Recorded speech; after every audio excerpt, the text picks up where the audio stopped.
What's going on, everybody? So the 30-year bond came back and retested this level of support, bounced off, and it looks like it's going to close green. And because this happened intraday, that's why the entire stock market is green today, right? So in today's video, we're going to go over the stock market, the bonds, and the crypto market. If you enjoy the content that I post, make sure to comment, like, subscribe, and put on post notifications. All right, so let's get started with the video.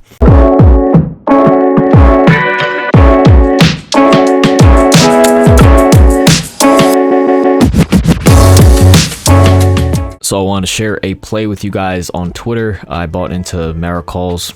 We alerted that and they were up 300% at the time I posted this tweet. So the entire market is really bouncing. And my thesis for these past few weeks has been playing out pretty well when we've made a lot of money. So the SPY and the NASDAQ are clearly showing the most strength. The IWM is lagging behind currently a bit because the NASDAQ is so clearly trying to catch back up to the strong move that the IWM had. All right, so now just looking at this looks extremely bullish and everything looks great, right?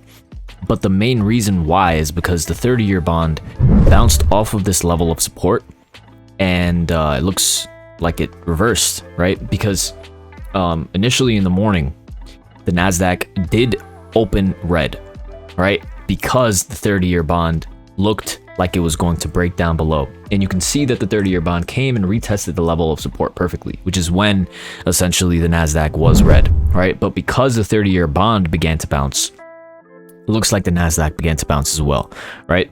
So number one, it looks like we're closing above 370.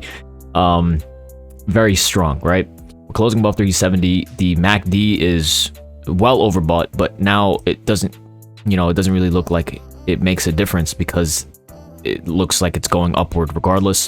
The RSI is also has tons of room to become overbought still. It's still at 58. So, there's still tons of room to the upside.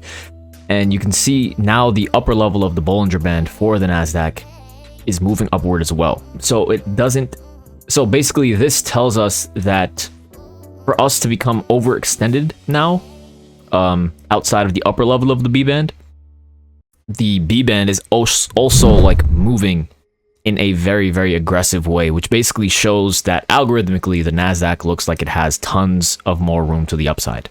So to the flip side of that, if the Bollinger Bands were continuing to fall, right, and the NASDAQ was still moving up, that would be more worrisome because it would mean that the NASDAQ has less room to go to the upside for it to appear outside of the upper level of the B band, which would be less bullish. Does that make sense? So yeah, I hope you guys understood what I just meant by that.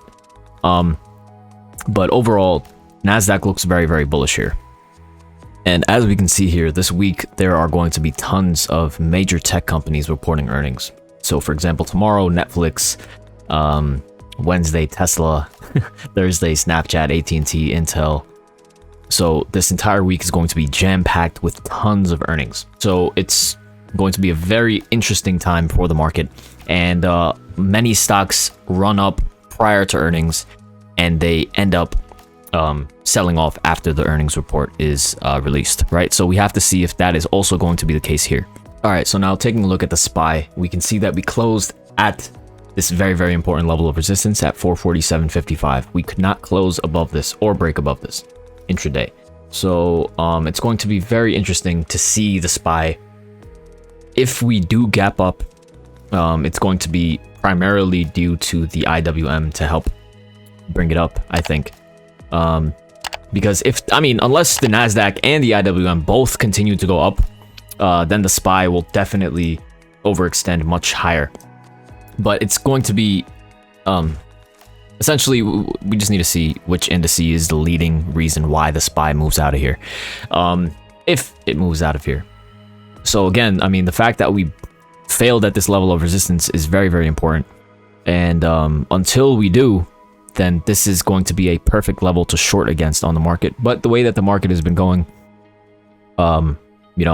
we still need to see some sort of a pullback to give retail a chance to buy back in, because many retail investors were not buying into dips here.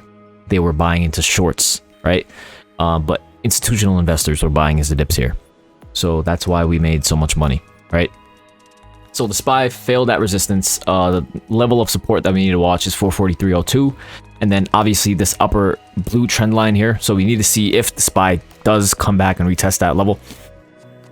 Now taking a look at the IWM, you can see that it held 223.87 literally perfectly here. The 618% fib level to the T.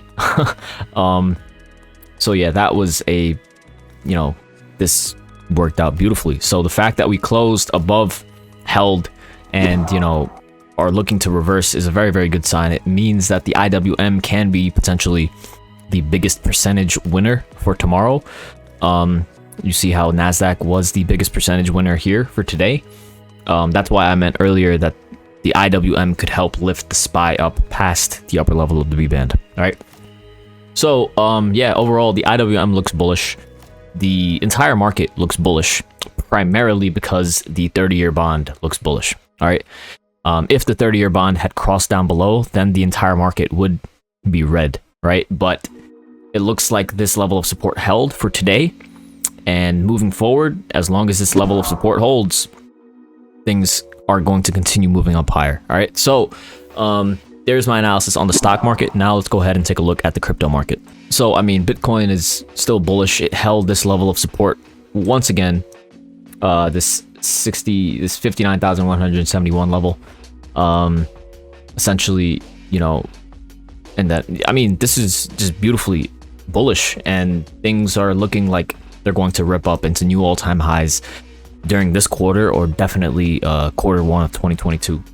So, yeah, I mean, overall, I was bullish on Bitcoin. That's why I, shared Mara, and, the plays worked out beautifully. You can see that the MACD on Bitcoin is now oversold, but we're still overbought on the RSI, but that doesn't really matter for Bitcoin. Things can continue going on higher.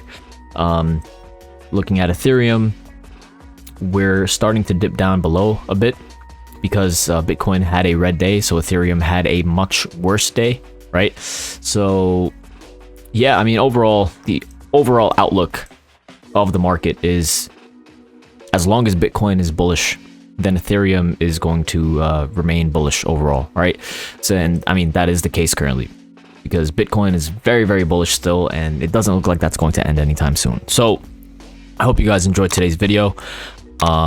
Make sure to comment, subscribe, do all that good stuff, and I will definitely see you guys tomorrow. Thank you so much.